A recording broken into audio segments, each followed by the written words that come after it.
Hello my dear student, आपका इस YouTube channel magic study bye Sachin में वेलकम है। और आज का वीडियो जो हमारा है पार्ट नंबर 2 है और अध्याय 1 है, बिलियन चैप्टर है। इसके जितने भी न्यूमेरिकल हैं हम पार्ट बाय पार्ट करके हल करेंगे। तो हमारा एक क्वेश्चन मोलरता पर आधारित इसके पहले हो चुका है। तो उसके बाद जो हमारा नेक्स्ट क्वेश्चन आता है वो है यहाँ पर क्वेश्चन नंबर 2। यहाँ पर क्वेश्चन लिखा हुआ है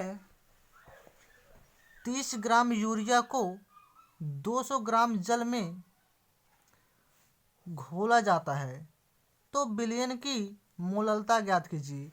यानी यहाँ पर जो विलय दिए गए वो 30 ग्राम है और विलय में है क्या चीज़, यूरिया दिए गए हैं को 200 ग्राम जल में घोला जाता है। जिसमें घोला जाता है उसे विलायक कहा जाता है और जिसको घोला जाता है उसे विलेय कहा जाता है।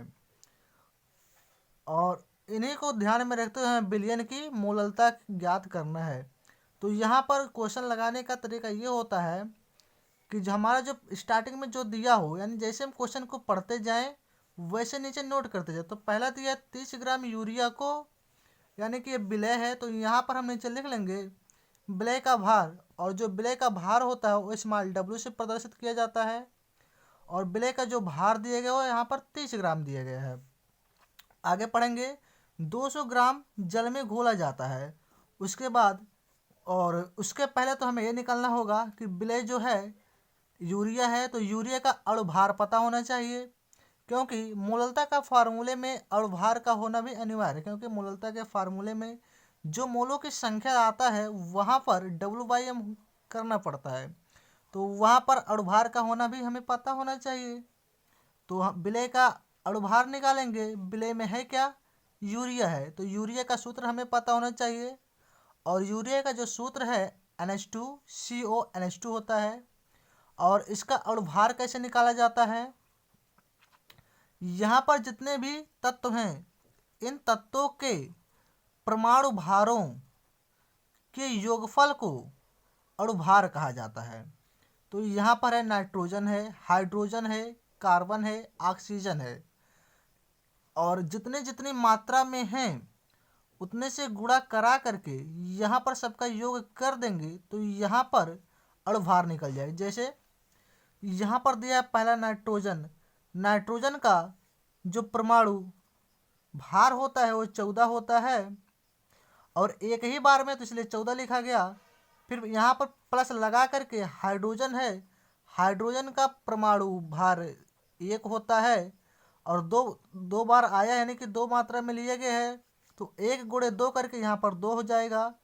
प्लस कार्बन है, कार्बन का जो परमाणु भार होता है वो 12 होता है, यहाँ पर 12 लिखा गया है। ऑक्सीजन यहाँ पर है, प्लस करके ऑक्सीजन 16 होता है, 16 लिखा गया है।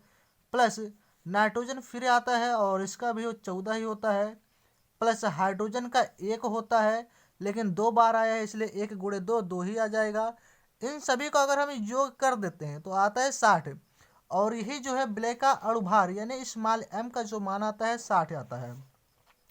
उसके बाद यहाँ पर है 200 ग्राम जल में घोला जाता है, यानी विलायक का भार, विलायक का जो भार है कैपिटल W से प्रदर्शित किया जाता है और है कितना, 200 ग्राम।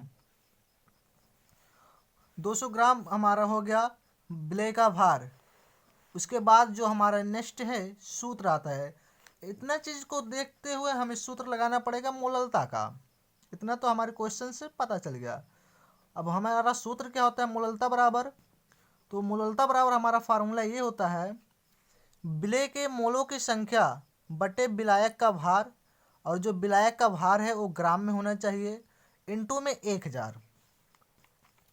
उसके बाद यहाँ पर जो विलय के मोलों की संख्या है, जो विलय के मोलों की संख्या है, विलय की मोलों की संख्या को स्मॉल n से प्रदर्शित किया जाता है और विलायक का जो भार है वो कैपिटल W से प्रदर्शित किया जाता है और इनटू में 1000 है तो 1000 लगा दिए गए हैं।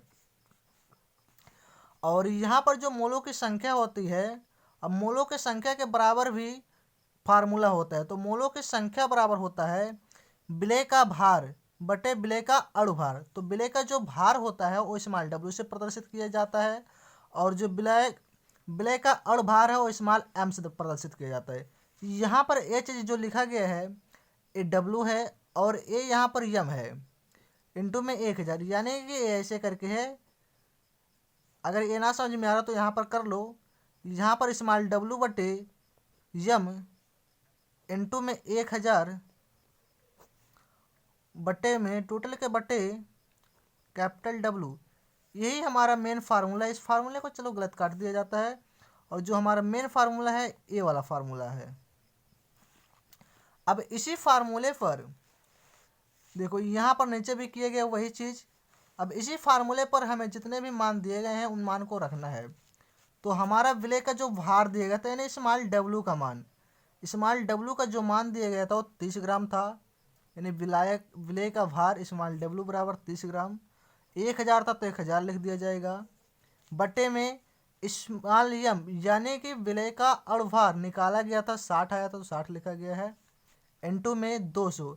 ये 200 है क्या, विलायक का भार यानी कैपिटल डब्ल्यू का मान है 200 ग्राम, 200 ग्राम लिखा गया है। अब देखो इसको हल कैसे किया जाएगा। इसको हल करने के लिए जो यहाँ पर संख्या कट रहा है उसको काट दो। यहाँ पर 2 जीरो से 2 जीरो काट दो, और 2 पच्चे 10 हो जाएगा, और ये आ जाएगा 30 गुणे 5 बटे में 60, इतना ही बचेगा। अब 30 से कम 30 होगा और 30 दूनी 60 हो जाएगा, आ जाएगा 5/2। और जब 5/2 आ जाएगा तो यहाँ पर 5/2 है, 5/2 का मतलब 5 को 2 से भाग देना है। जब 2 से भाग किया जाएगा तो ये आ जाएगा 2.5, और मोललता का मात्रक होता है मोल प्रति केजी। इस तरह से हमारा ये क्वेश्चन मोललता पर आधारित है, और आपको ये पूरा का पूरा समझ में आया होगा।